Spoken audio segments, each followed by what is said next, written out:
like we got ourselves a batch of shinies, Commander.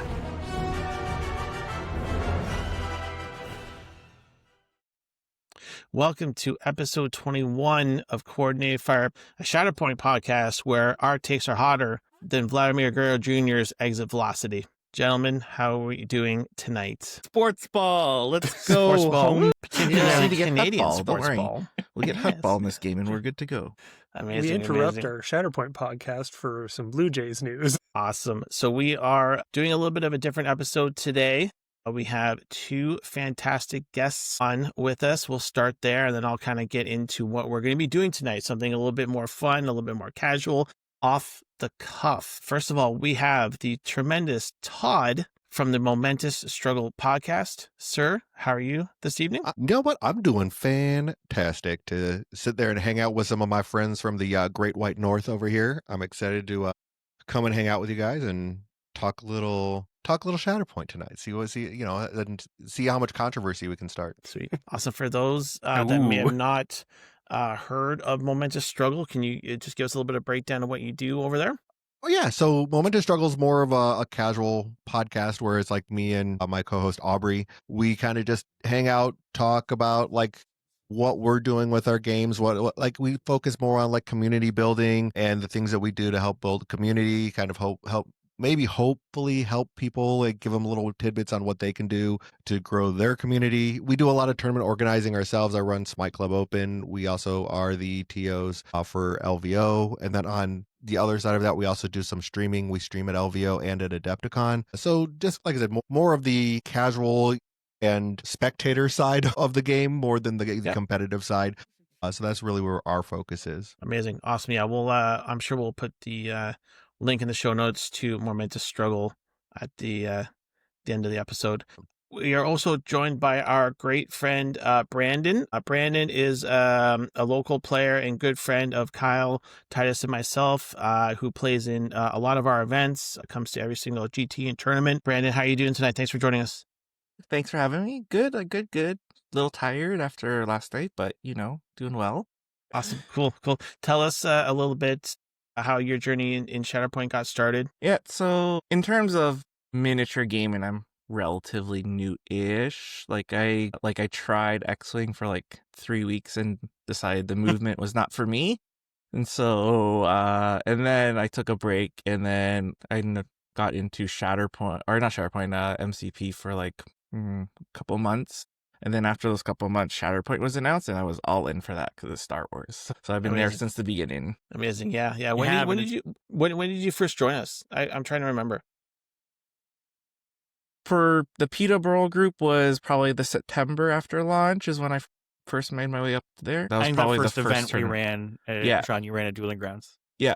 Okay. So almost right from the start. From the start.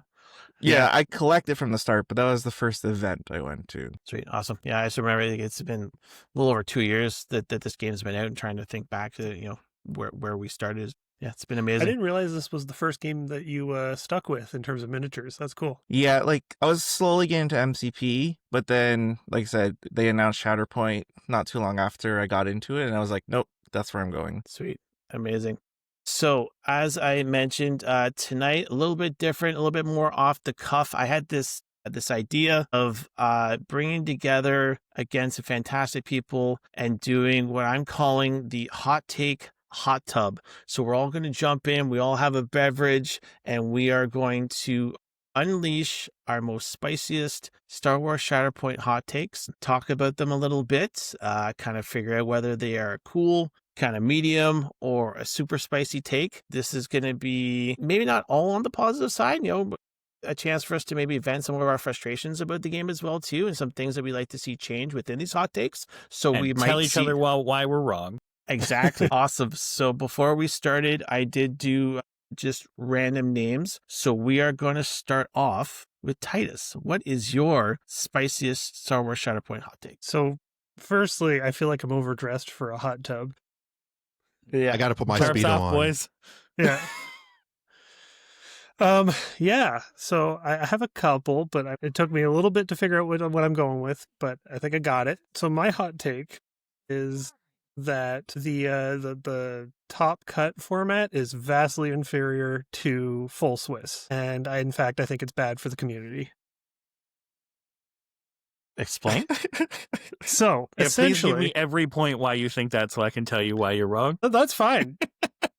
Here we go already. So Yeah. basically, I find having a top cut, specifically with no side event, like if you're at a convention, it's a very different sort of format, but we don't really have those up here. So if it's just a Shatterpoint event you're going to, a top cut on the second day creates a lot of problems in terms of travel. You get people coming out and they can only make the one day, so they drop and your top cut's all screwed up. And then you have other people who want to come for both days. They buy a ticket, they come out, they spend money to travel, they spend money on their lodgings, and they don't make the second day, and you're just kind of out that money. You're stuck there and you don't get to do anything the second day. So that part I find isn't great. As well, I hear a lot of people saying, oh, the top cut allows you to have a comeback. Like if you have a loss in the first 4 rounds, variance isn't going to shoot you in the foot. And I think that's a really silly way to look at it, because if your variance goes bad in the last 3 games, that loss still just knocks you out of the game. You're just narrowing your point of variance down to less games, which it feels even worse in my opinion. Whereas if you go with a Swiss, where you go the same amount of games as you would with the top cut, you can recover from a loss no matter where it is in the event. Okay. So I will agree with the first bit there. As a TO who has done a number of top cuts now, I hate seeing someone that's in the top 8 and come to me and say, hey, I can't make it tomorrow. Right? Like John at the Torchlight event was a prime example. Came in, wasn't super confident. Oh, I'm going to have a bad day, ends up top 8ing, and he's like, guys, I got to drive home tomorrow.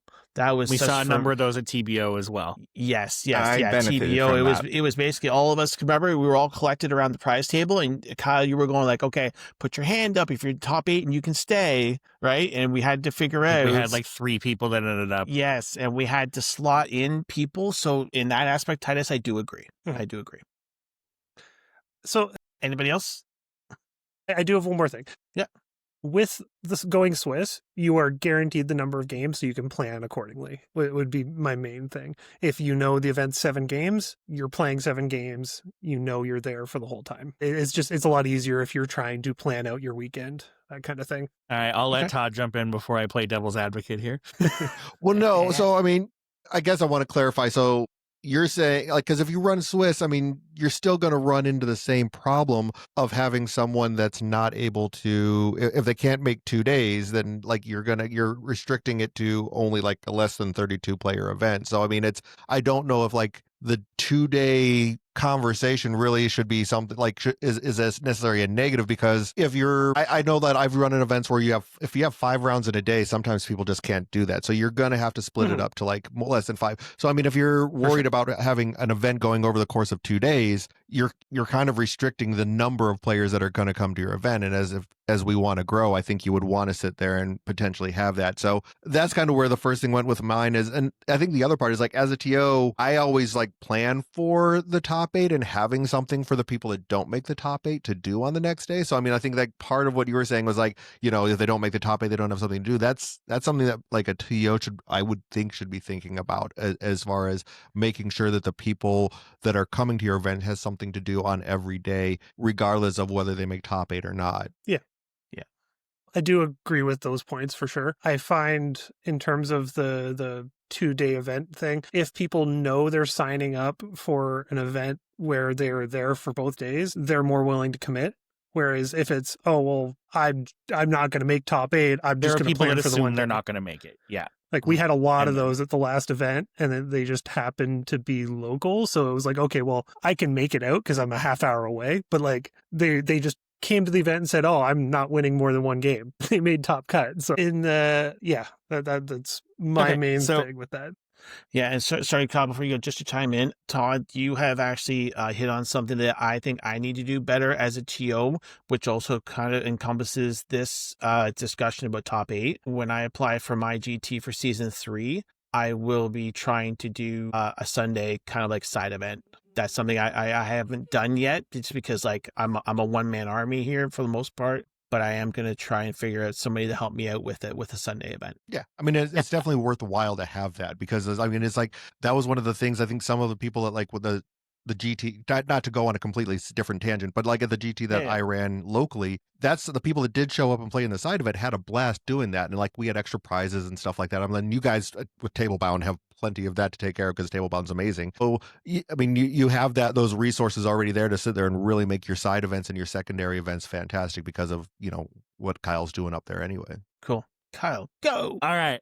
So I'm going to start off with why I agree with the take, because there's one thing significantly I've noticed, and I do think the side event piece actually does solve a bit of the problem I'm going to mention here. But in the last few events, by the time we have gotten to the semifinals, to the finals, there is very little fanfare. By the time we are reaching that champion at the end of day 2, there's maybe 5 or 6 people around to still celebrate, where you get a lot of celebration on the people that had that 4-0 run in the Swiss when everybody's congratulating, everyone's excited to talk about their games, and you kind of lose a bit of that fanfare, I think, in day 2, where whether it's a 4 or 5 round Swiss plus a top cut, you just played 7 to 8 games back to back over 2 days. And I think that breath of relief that I am privileged to have been able to experience very recently,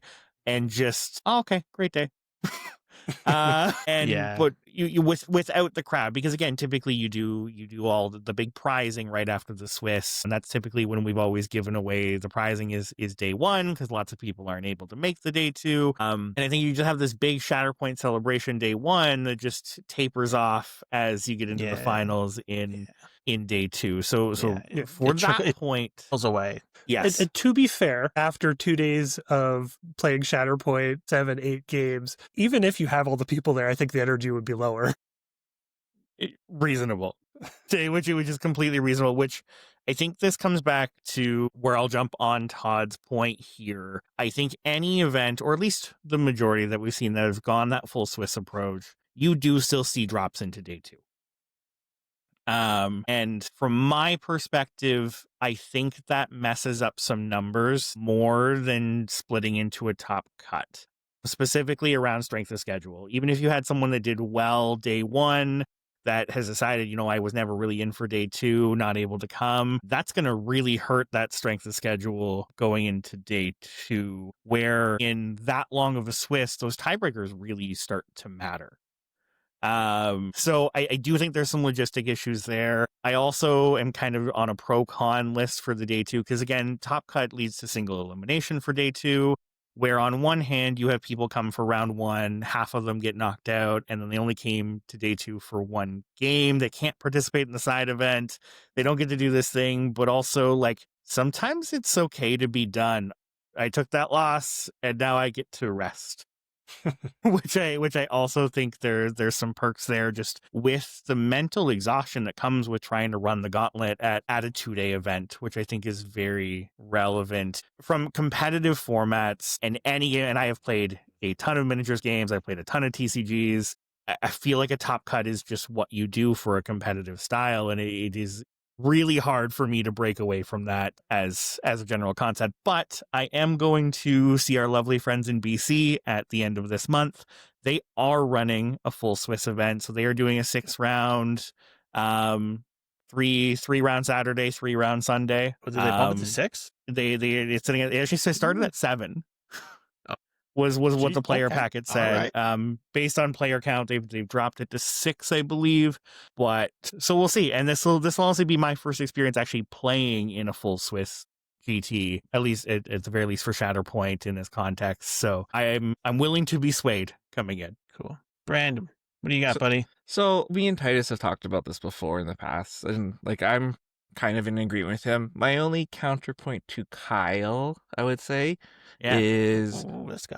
the one I agree that I don't like the second day of cuts and then you're one and done type thing. Because if you're making your way out the second day and there's nothing lined up after that, it kind of feels not so great for the people who just showed up for one round and then it cuts out. And then secondly, I would say that the only problem is having all these rounds of Swiss. You can all of a sudden have situations like what happened, I think it was the UK tournament, where you start running into people with a whole bunch of ties and having to try and figure out that mess in terms of like all of a sudden you don't have a clear cut winner anymore, and then trying to figure out the logistics after that can be kind of a nightmare. Yeah, so I think Brandon, I meant to bring that up, and so I'll jump back in off of that point. A top cut leads to a definitive winner, as this is first, second, third, fourth, fifth, through the top 8, and I do think there's value in that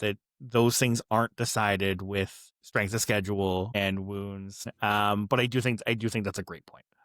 So one thing that I would actually add on top of that, because I keep on hearing you play the second day, you only get one game and then you're out. If you have that secondary side event, you can like stagger your starts. Yeah. But also one of the really cool things about Longshanks is you can add people in after the first round in Longshanks, and they could just jump in. Like they might not win the event, but it was a side event anyway. They can jump in and still get games in. So I mean, as a TO, there's usually ways that you can make it enjoyable and make it beneficial for your players by having other ways for them to still get games in, even if they do lose that first round of the top cut. And honestly, maybe these are things that Sean and I need to do better for the respective events that we're taking on here. It's all a learning process. Again, and I think these aren't problems at a convention, right? Mm-hmm. No, not at all. At a convention, you can just go do convention things as soon as you're out, right? Right. And conventions, though, too, and I think that maybe this is part of why AMG kind of sways toward conventions,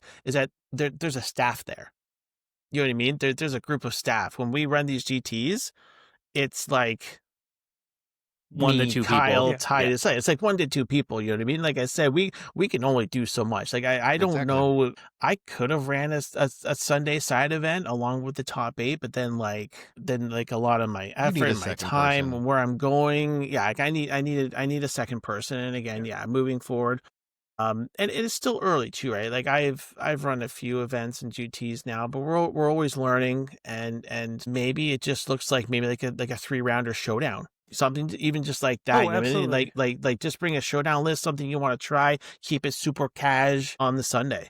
To be fair, I've played a lot of events in other games, and I've never been to an event that had a side event on the second day. And so like it's not just something you guys need to work on. I think it's a community as a whole. There you go. I think it's less common than it should be. Cool. Yeah, I mean, my reasoning behind it is like people are paying for a ticket, and like why are only the people that are in the top 8 not getting the full value like that the top 8 players are getting? So it's like that's like always been my look at it. So I mean, like I said, just different thoughts, I guess, for that purpose. Amazing. All right, good first one here. Good back and forth discussion. Brandon, you are up next, buddy. What do you got for us? All right, I'm just gonna preface this by saying I realize this is gonna contradict how I've played this game since day 1. So I've been thinking about it since the GT. I am starting to think that Premier should now force you to play 3 different lists if it's a 3-round event, or 4 different lists if it's a 4+ round event. And what I mean is more like you have your 4 squads like normal, but you have to play 3 or 4 different combinations within that. And so it gets rid of the 2 and 2s. And even in 4+ events, it gets rid of the anchor. So it should make you mix and match. Yes. Is what you're saying. So we're looking for more mix and match here is kind of the goal. Yeah, and like thinking about it, it's going to be a pain overall to start with this type of event because people are not going to be happy about it. But if you think about the long-term health of the metas and how like tournaments develop and metas develop, it actually is better because it's forcing people to play more than just the one list and be done with the other side of it from the get-go after round 1. Yeah, so and again, to be clear, this is addressing because the competitive meta at the very least has become for a very long time at this point that people run a 2x2 list. You have this list, you have this list, that is your premier list. And I actually completely agree that the premier format doesn't do much to push against that or encourage other options, because that allows you to take the best options from two different tags and do that. And we have seen a lot of players on that high end side play, I'm going to drop this list round one, I'm going to never touch it again, and I'm going to play what I think is the best list in the game for the rest of the event. And we have seen a lot of that where the intention of the format looks like that it's supposed to encourage you having to play or like having different answers to things. Like it doesn't feel like it's existing in what the intention was when it was written. Is that fair to kind of translate that, Brandon? Yeah, it's more, because like you said, someone plays a list, drops it, and then we go on. You move on to your best list. This is, in my head theory, way to force players to play the complete list and account for everything. And every round you have to play a different pairing. Yeah. So I'd like to jump in and say I agree completely as someone who likes having variety in the game. I don't think it's ever going to be a realistic expectation of most players. I think you won't get any buy-in, and we're already a small enough community as it is that I just don't think making the transition would ever go well, which sucks because I think it's a cool idea. Having to play every permutation of the 4 squads you bring means you have a much more complete, you have to have much more mastery over what you're bringing. It gives you a much more holistic approach to the game. I think the reason that it is so lax in terms of its restriction is AMG wants as broad of a buy-in as possible, because this way we can cater to the people who do want that variety, but also cater to the people who just want to bring a showdown list and can throw away that first couple squads. Yeah, the more layers of complexity, that you add on to things, like sometimes pushes people away, I think. And I think that's going to be, I like the idea of that. I mean, because that's kind of like when you take the 3 mirror and you just kind of put it on steroids now instead, like where you're having to play every permutation. I like the idea of that. In a casual format, I think it'd be great. But if you could start going to like the larger like GTs and worlds and stuff like that, I think adding that levels of complexity when people are already using a lot of brain power to play in high level games, I think you're just going to lose players on that. So I think it's what the idea of it, I think, is great, and just not in the most competitive of senses. I'm gonna fight back on that a little bit. Ooh, let's go. So- Gloves, go. The reason why, like, I hear the point you're saying about how it's going to push away people and that with the brain power of competitive tournaments, it might not be the best idea.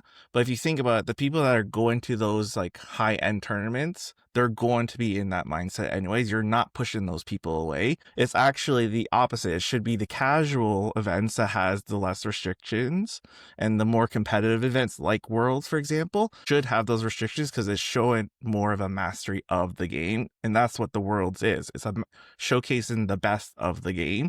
So you need that mastery in terms of it. I agree for casual, like monthly events, stick to what might be how it is now. But when you're getting to top end competitive events, those people are already in. Adding that small complexity to it is actually just, it might make like I said, it might make players a little upset at first, but for the overall health of the game, those type of players will benefit the most from that type of restriction. I think I want to jump back to, we're a very small community. And if we had something the size of, like, say, Warhammer, where we had that huge player base, I'd 100% agree with you that adding complexity to your major events would be good. I don't think we're big enough, to be perfectly honest. Like, even at GTs, we still rely on a lot of people coming in who are just like, oh, I just want to come play some games. Yeah, I think I want to jump in and just, one, to the point you just made, Brandon, on the worlds, the higher level events, that kind of thing. And I think I just want to reiterate there that to get those style of events, again, your LVOs, your Novas, and your Adepticon worlds, to the player count that they need to be able to hit, you actually need all sorts of players at those. Not everyone goes to that with the intention on, I'm going to try to win this thing. There's a lot of people just at a convention that are trying to get 4 or 5 games of Shatterpoint in. And I think it is just as important to attract those players to those style events as it is your top competitive players, because you need a player count to make those things happen at the level they happen. So just for that point. Now, I actually completely agree on the problem you're trying to solve. I don't think the Premier packet does enough to encourage things outside of that 2x2 list. And I actually fully agree that's a problem. What that solution is, I think is a little more up in the air here. And I think my main fallacy with the you have to play all your squads is there are tags in the game right now that cannot support that and might not ever be able to support that. If I go in and I want to play Dathomirians, if I even want to play Separatists, that's basically locked into these are my 4 squads and I have no build options. If I want to play Mandos, I have 3 great squads. I don't know what that 4th is. There's limitations and bounty hunters, some various scoundrels builds. So like I think maybe might be an option as we get further into releases of this game and there is more to flesh out a lot of those tags to build a full Premier list. But as it stands right now, I think the only ones that can do it without making significant sacrifices are Empire, Rebels, and Republic. And Ewoks. Because all things can be Ewoks if you look at it the right way. Yes.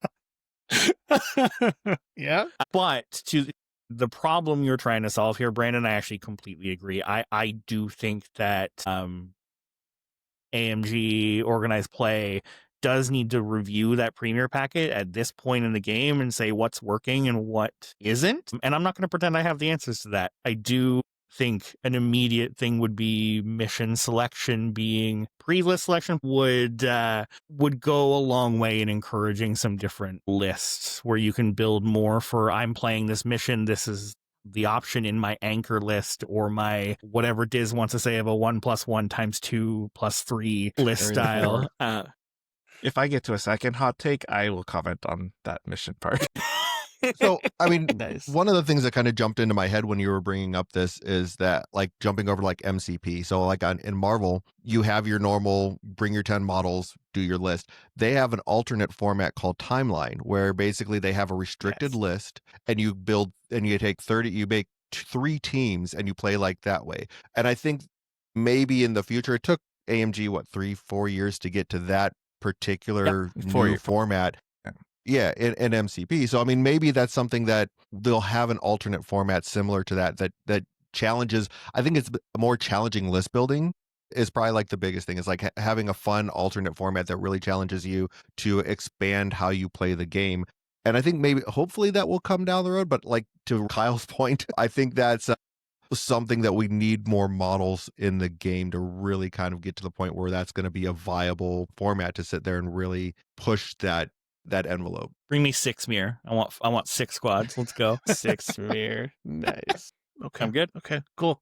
All right. I am up next. All right. When we went to Adepticon, Will Schick had mentioned that after the first update that they would take a look at things in November. I believe, knowing that we have no more squad boxes until the Q2 of next year, that one of the most important announcements that AMG could make for the health of Shatterpoint going into the end of the year and into 2026 is announcing more character card updates for the long-term health of the game. And again, going into 2026 where we don't have new releases until potentially Q2, given the state that we're in with Delta Squad and Cassian kind of controlling the meta right now. So to summarize, regular updates are good for a live game? Yes. Yeah. Okay. Yeah. And essentially that I feel that this game, given the development and what we're seeing coming out with the new squad boxes, this game needs more regular updates. And again, I think one of the most important announcements they could make at Mini-Strav is that we have another collection of character cards ready to go, and we will release these going into the new year. So I want to just say off the hop that I don't disagree. I think there's some updates needed still. I disagree that that's a hot take, I think. And I'm hoping that other people are on a different case here, but Okay, cool. Yeah. I think the only argument against it would be just in terms of, like, can AMG spend the resources on that instead of new stuff? And which I don't think they can. I think it's unlikely. I don't think we're getting it.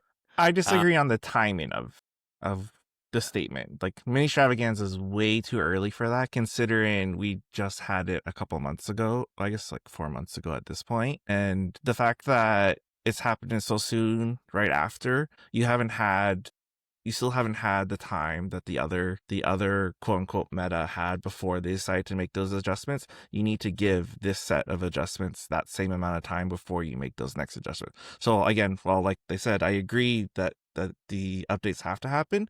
The timing is where I would disagree with it in terms of it has to happen next month. I think about an 18-month cycle is about what I would expect with them. It's like a 12 to 18-month cycle, especially with like the resources that they have. Now, which is unfortunate because like we already see where things are going. We're all talking about this. We're all talking about Delta and Cassian dominance and all that kind of stuff, right? And it just feels for me so exhaustive that we went through this with Inferno Squad last meta, and we're basically seeing it unfold here again. So it's the difficulties of like what is best for the game versus what is possible for the game. I don't think anyone disagrees that having like every 6 months an update would be great. It's just, can they do it? And if they did, along with what designing would they new be stuff, sacrificing? along with getting us releases, it's a lot to take on. And I think just to give AMG credit here where I think credit is due, I think for the size of that team, they put out a whole lot for all 3 game lines. I think it's unlikely we see this at Mini Strav. Now, if we're going to take a surprise, I wouldn't be too caught off guard if they announced when something was coming at Mini Strav, or that maybe some teasers into some stuff they have in the works. But even then, that might be too soon. If they wanted to give a fun surprise that would take near zero work, they could undo the Magna Guard nerf and let Magna Guard go out and live their lives. So, and that takes zero effort. I think my last thing would be, I feel like if we were to have regular updates on that order, it would eat into their quality of new releases, which would then mean we need updates even worse than we do now. And people are hankering for releases. The stuff that's releasing would just not be tested well enough. Okay, there you go. I'm the first cool take. There you go. All right, that's okay. Free the Magna Guard. Free the Magna Guard. Free the Dark Troopers. No, you get out of here. No, never again. Never again. I knew that one was coming.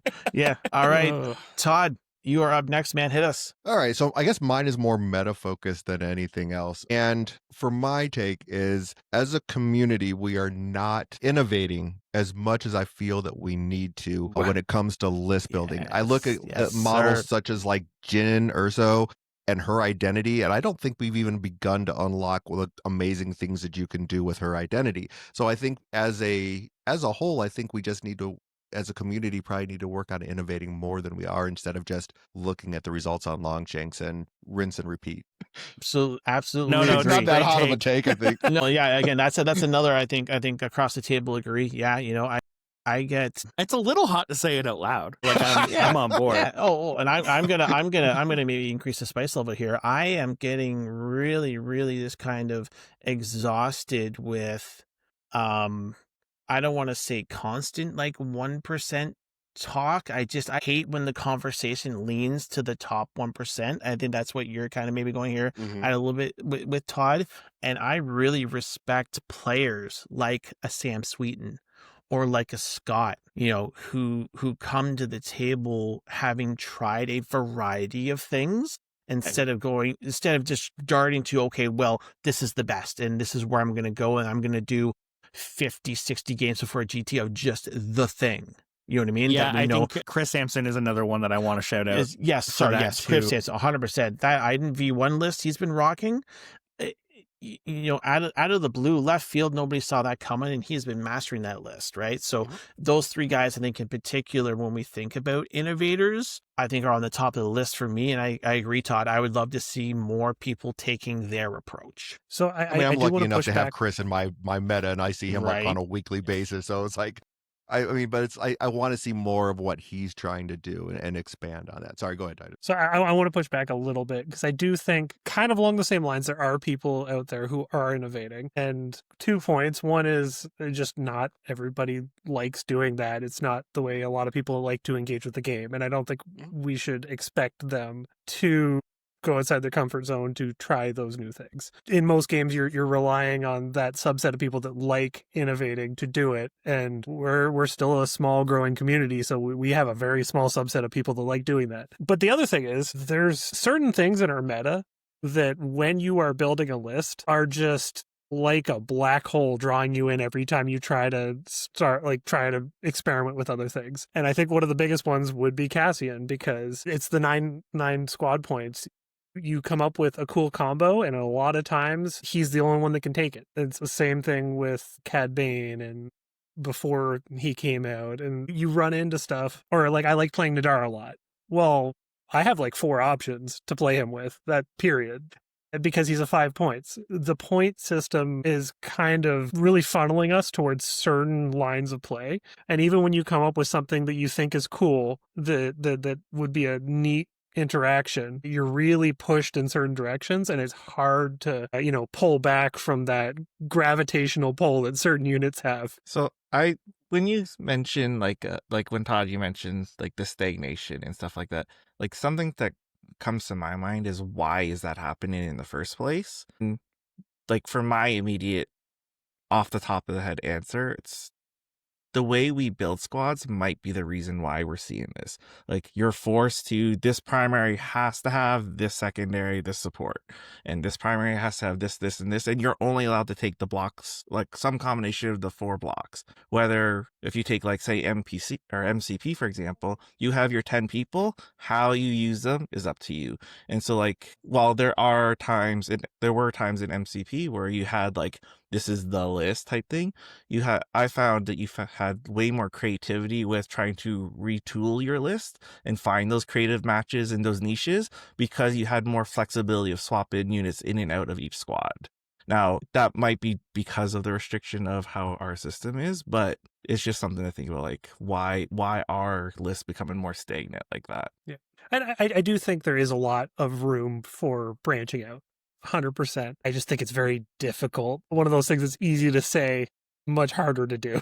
Sorry, go ahead, Kyle. Not everyone has the toilet time to just sit on there and just pull up their app and just start building like crazy and everything like that. Some people want to grab a list and just go to an event. And Exactly. honestly, I don't think this game is actually one that rewards that very well without the reps, but which I think is very real. But Sean, I'll let you go ahead before I jump on a soapbox here. So I think, I think kind of going back to something that Titus said, that it requires time.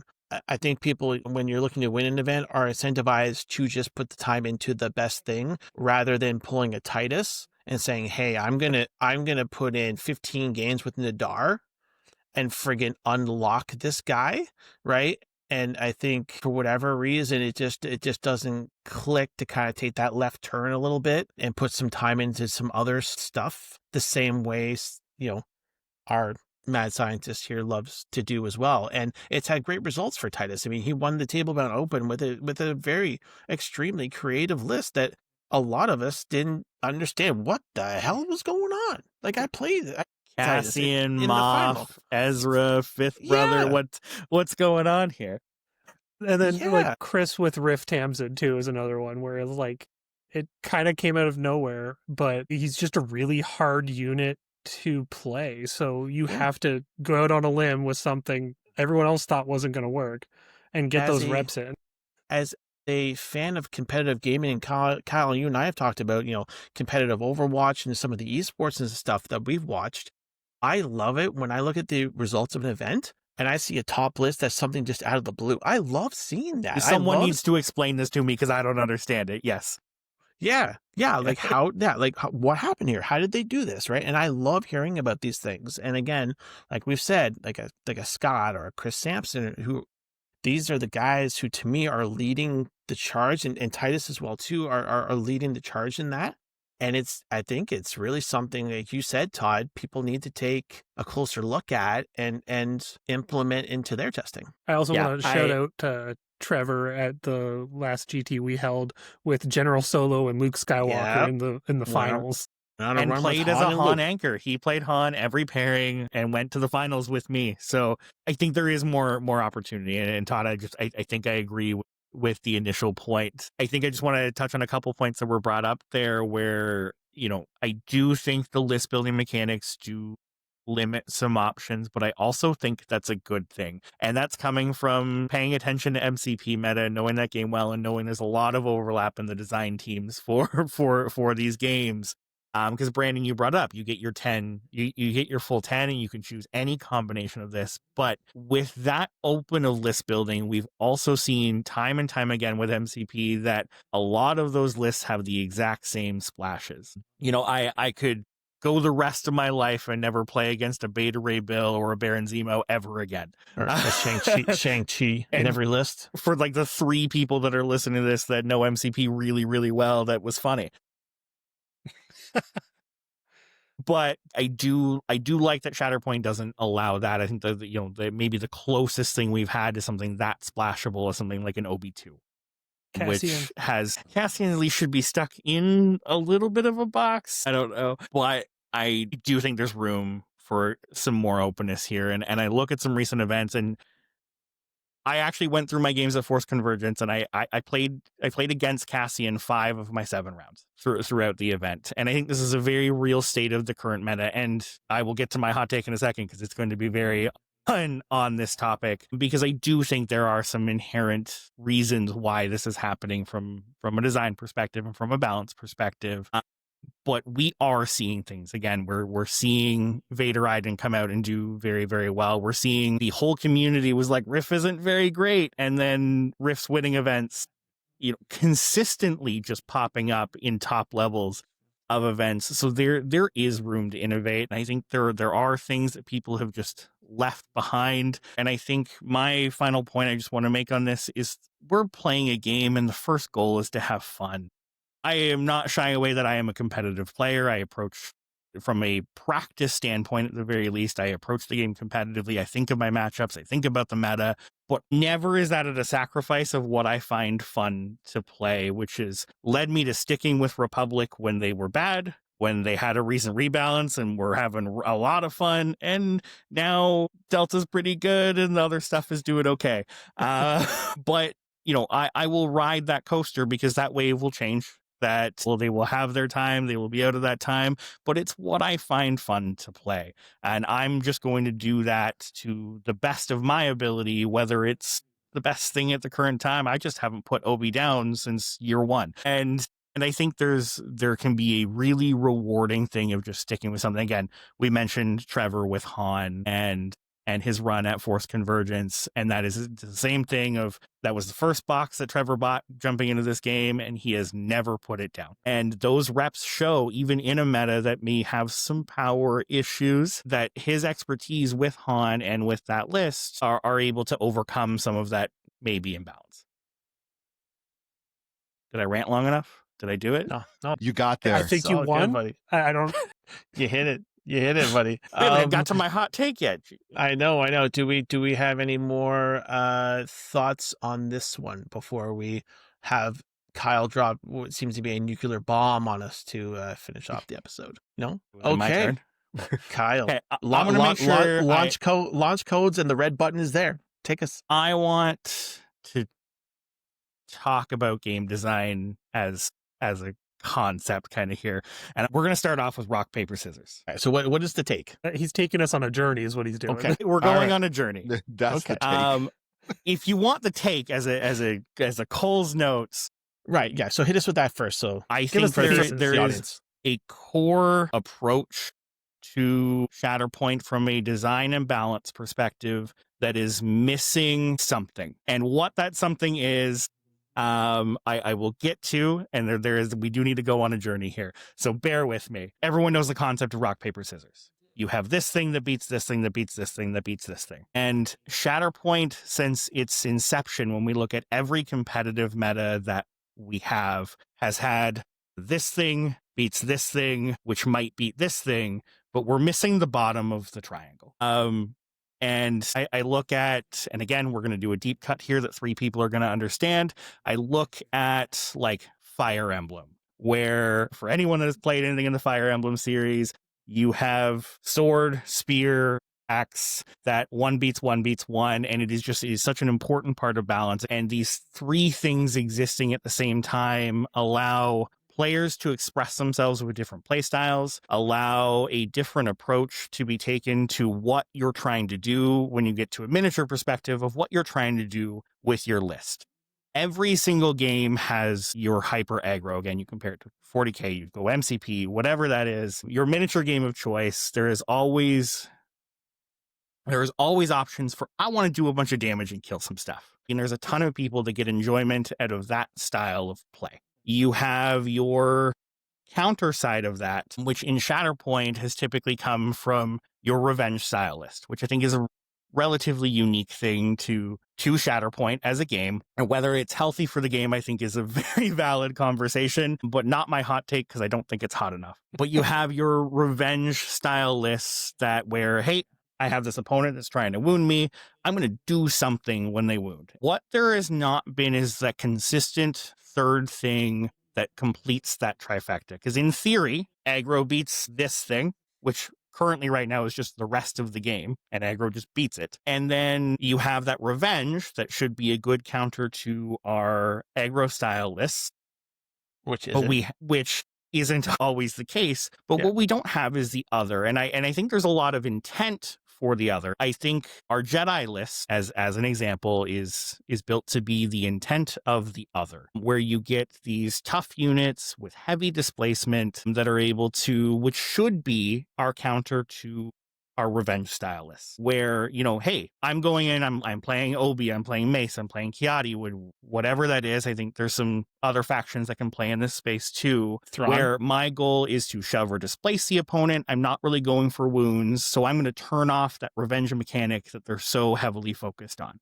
But we live in a state where that revenge list can also out aggro most of those lists as well. We live in a state where the aggro list can be so fast and explosive that the revenge list doesn't actually do enough. And looking back at the history of meta Shatterpoint, our first meta ended up very much defined by Vader 1.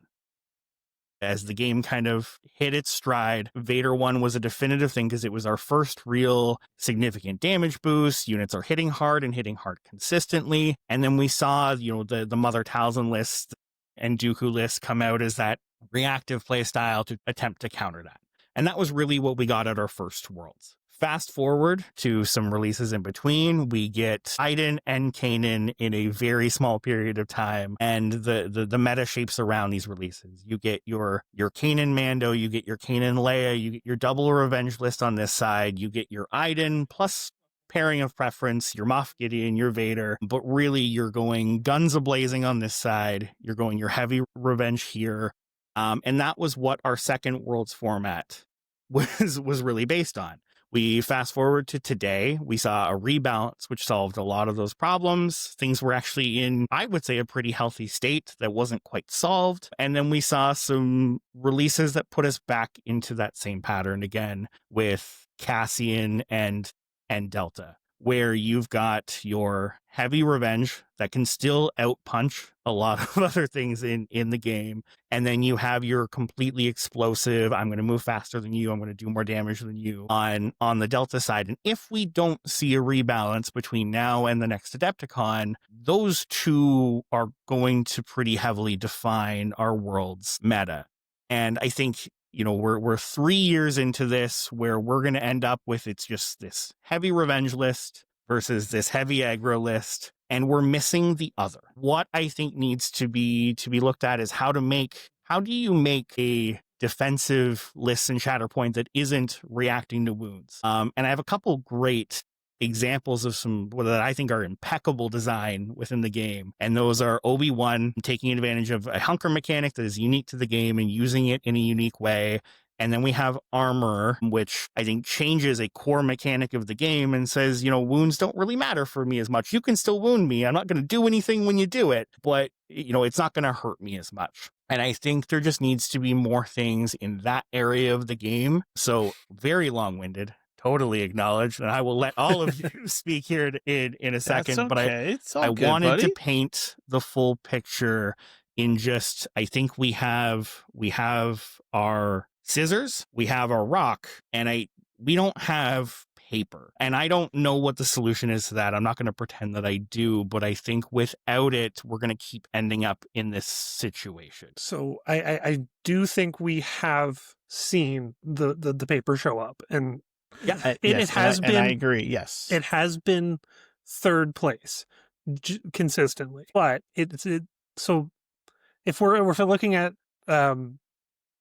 your two main ones being aggro, revenge, the third one, in my opinion, would just be generically point control.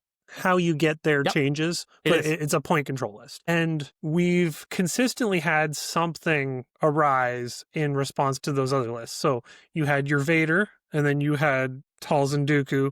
You had Maul. Maul was very consistently played.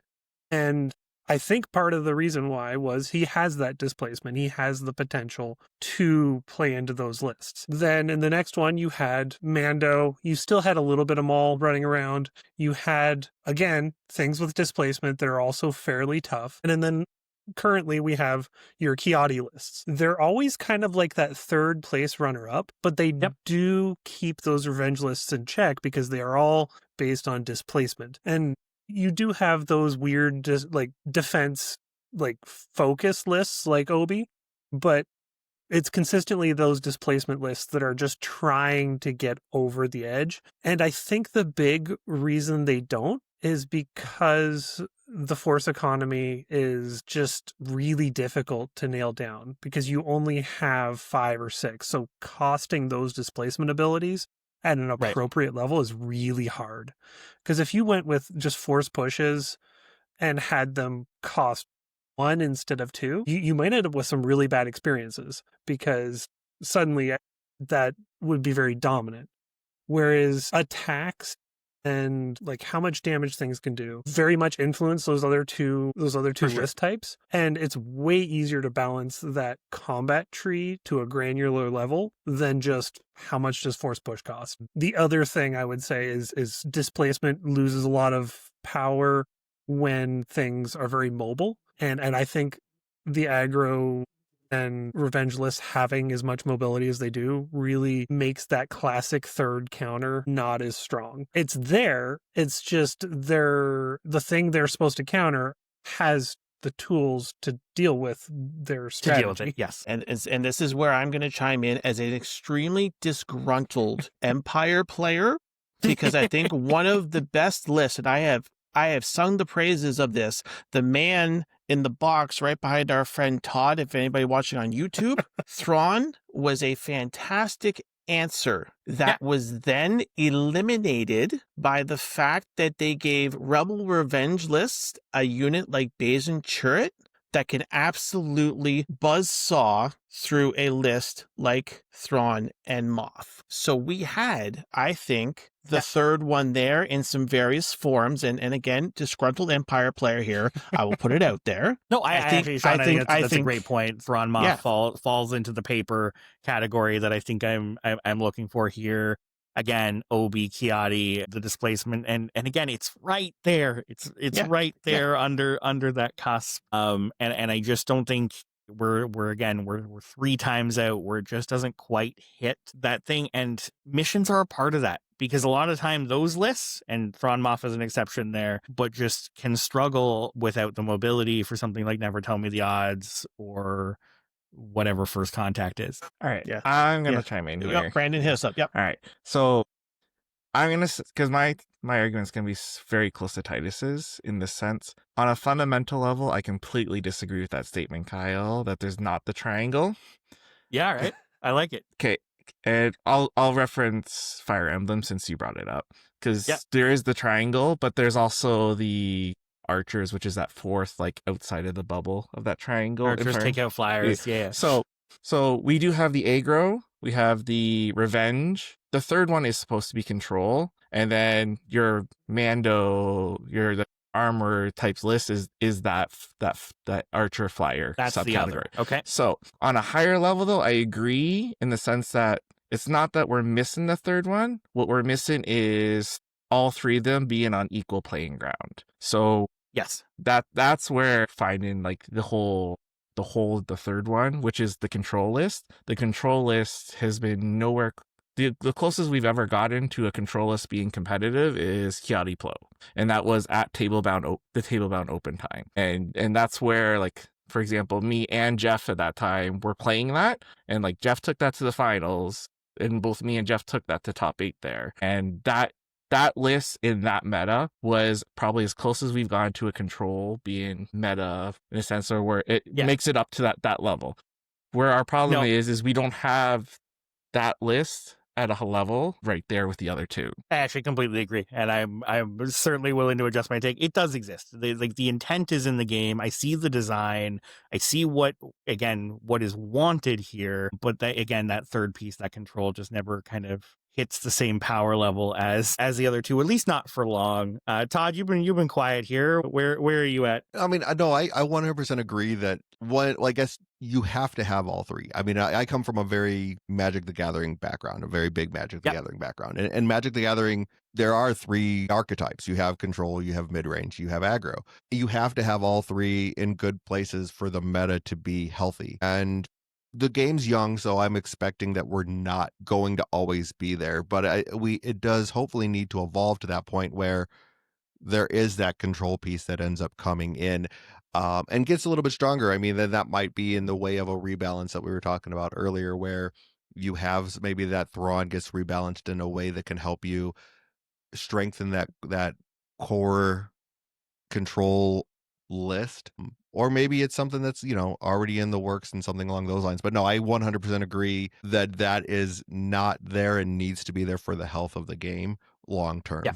So No, and I also want to say the part of the difficulty with this, I think, is that triangle is about as fuzzy and muddy as Sure it is. in any game. Yeah. Because we have revenge lists that are also some of the most aggressive lists in the game. We have aggro lists that are fundamentally just amazing point control lists. Yeah. And then we have control lists that, like, things like Mando, where they also have a revenge aspect to them. So like that triangle, while it does exist, it's a spectrum. It's not. It's in murky hard. water. Yeah. it's a pyramid with some Venn diagrams in the middle.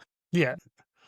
No, and I totally agree. I think, again, for, I guess, the conclusion on the take is that I do think there needs to be a solution here, and this pattern can't keep repeating in the way that it, I guess, currently has in this state for the overall health of the game. And I will give the biggest caveat here. This is not a super critical take by any means, because game design is hard. I am not faulting anyone on a test team or design team, because I can't in any way, shape, or form say I could do it better. And I would never say that. So this is not criticism, but I think as we move forward in this game in a competitive space, I firmly believe this is what it needs to really kind of hit that next level as a competitive game in the miniature space. Amazing. Cool. Mm-hmm. All right. So we are looking like a little bit over an hour, which is our usual time. So I don't think we'll go into anybody else's takes, but great discussion here, guys. I think lots of great thoughts, lots of great back and forth. I love everybody chiming in. Yeah, I agree. Or the I don't agrees, right? I think those were a lot those are of fun. just as important on a hot take. Absolutely. Yes. This episode has been everything that I wanted it to be. I want to thank Todd, first of all, you coming on. Tell us Momentous Struggle, when your episodes come out, when and where can people find you? So yeah, Momentous Struggle, our episodes drop every Wednesday, usually like 5 o'clock, 6 o'clock my time, and I'm in Arizona. So usually Wednesday mornings they'll be dropping. We are on all of the major podcast platforms, Spotify, Apple, all that good stuff. I am also on YouTube on just Momentous Struggle. So all of our episodes also go live around the same time on YouTube as well, along with like battle reports. I usually do like some other videos and stuff like that whenever you want to go and watch old episodes of Adepticon or LVO. Those are up there for the streams as well. So yep, any podcast platform, we're pretty much on pretty much all the big ones. Okay, amazing. Brandon, buddy, thank you so much for coming on. Thank you for repping the Jays. I was slacking this evening, but yes, Blue Jays World Series champs here soon That's enough. too soon. Don't say that yet. That's bad juju. Okay, am I jinxing it? Hey, listen. Beat the Dodgers. That's all I gotta say. Vladdy walked in with the Leafs jersey, and everybody I was scared like, with that. "My God, I was that very was freaking scared. scary." Yeah. Cool. As usual, you can find us here in Coordinated Fire in our Discord. Discord, again, has just been absolutely hopping and growing, week after week, month after month. We want to thank our community and everybody that listens. Please remember to like, subscribe, thumbs up, whatever you got to do to give us some good karma. And this has been a great episode, guys. Appreciate I it. expect some chatter in the Discord once this drops. I can tell you that. Oh, I'm sure. Yeah, this one's going to be good. At Okay, 5 in thanks, the everybody. morning, Good night. because usually someone's Thanks, guys. chiming in at 5 in the morning. Yeah. All right. Thanks, everybody. Appreciate it. Thanks, Bye. everyone. Thanks, guys. Have a good night.